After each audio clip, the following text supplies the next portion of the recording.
L'invité du jour.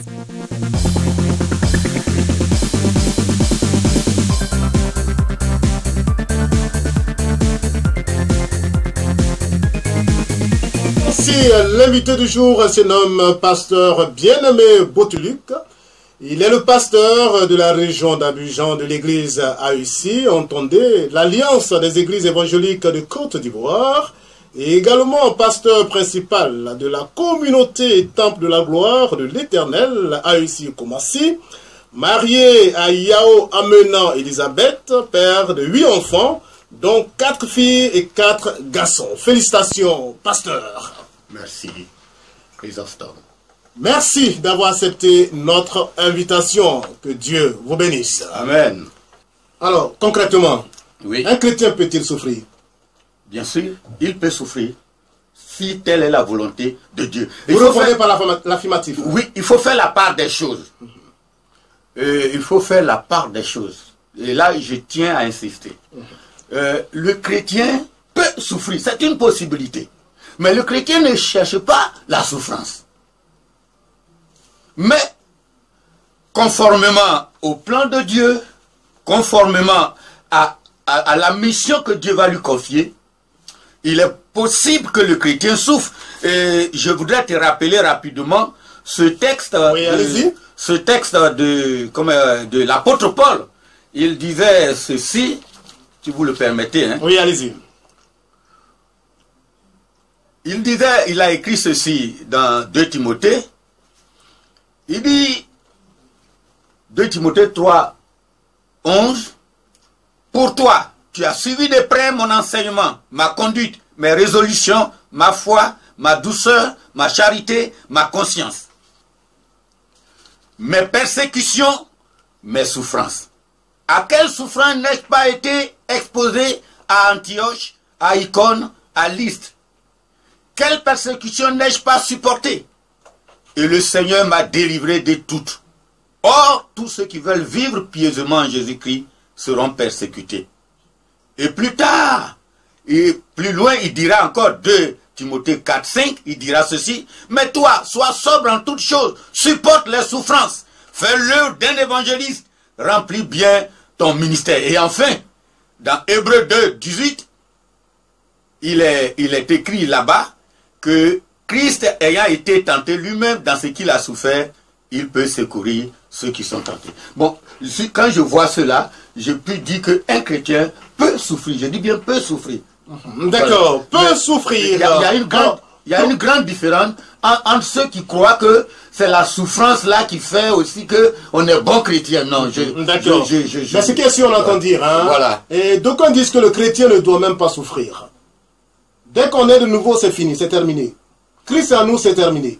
Bon, ceux qui... On entend dire. Bon, ceux qui disent cela... Alors, comment le chrétien peut-il envisager la souffrance? Bon, ceux qui disent cela, oui, j'arrive avant de dire, avant de répondre à votre question. D'accord, allez-y. L'évangile qui exclut la souffrance de la vie du chrétien, peut-être que cela provient des personnes qui ne lisent pas la parole de Dieu. Parce que vous voyez... Vous imputez cela à la méconnaissance de la parole de Dieu. Exactement, exactement. Vous voyez... Pasteur Bien-Aimé Boteluc. Le premier livre de la Genèse s'ouvre sur les souffrances du peuple d'Israël. Et c'est pourquoi Dieu suscite Moïse. Et vous allez lire tout l'Ancien Testament, vous allez voir que c'est des scènes de souffrance. Et puis quand vous prenez le Nouveau Testament, vu les valeurs que nous sommes amenés à transmettre, nous ne pouvons pas le faire sans sacrifice. D'accord, nous sommes presque au terme de notre émission. Si vous évacuez la souffrance, oui, vous évacuez les sacrifices que le Seigneur nous appelle à faire. Alors, comment envisager la souffrance? Oui, pour clore, comment le chrétien peut-il envisager la souffrance? C'est là que je voudrais dire aux hommes de Dieu, je voudrais dire ils sont à l'écoute.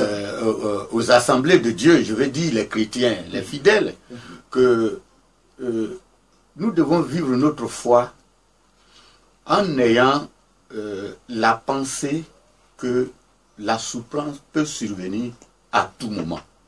À tout moment. Et la souffrance, c'est le propre de ceux qui veulent mener une vie de renoncement. De renoncement. D'abord, renoncer à soi, ce n'est même pas facile. Vous avez une position, vous devez le perdre. Vous devez la perdre, pardon. Vous avez une situation agréable, vous devez l'abandonner. Ça. Donc, quand même, disent que quand quelqu'un souffre, c'est qu'il a péché. Oui. Bon, c'est pourquoi je dis, c'est pourquoi ta question est intéressante. Oui, comment envisager la souffrance? Parce que la souffrance peut être aussi la conséquence des actes que nous posons. Des actes que nous posons. D'accord. Si vous, par exemple, je prends celui qui n'arrive pas à vivre la sanctification, et s'il s'est attrapé un sida, ben, c'est une souffrance. Pasteur Boutilic, nous y reviendrons, nous sommes presque au terme de notre émission. Oui. Qu'est-ce qu'on retient? Qu'est-ce qu'on retient du thème? Ce qu'il faut retenir. Un chrétien peut-il souffrir? Ce qu'il faut retenir, c'est que en tant que chrétien, nous avons un seul modèle, c'est Jésus-Christ. Alors le chrétien se pose la question, quelle a été la vie de Christ? Quel a été le ministère de Christ? Est-ce que la vie de Christ est sans souffrance? Je dis, Christ a souffert. Et les passages abondent dans l'écriture.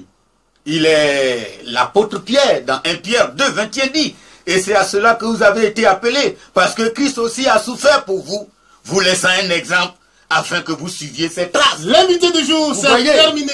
Merci. Je dirais, malheureusement. Merci. Hein. Merci beaucoup.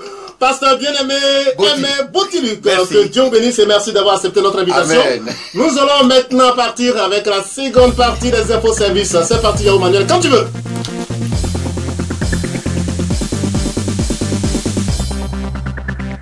L'invité du jour.